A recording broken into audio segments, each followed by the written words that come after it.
wironkeye mu maraso yawe.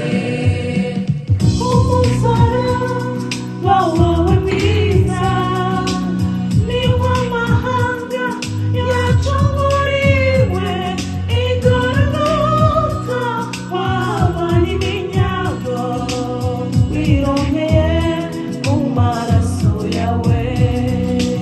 Uri ntwari Yesu uri nyamibwa, wanesheje umwanzi w'abantu, abatware bo mw'isi y'umwijima wabahemuriye ku mugaragaro.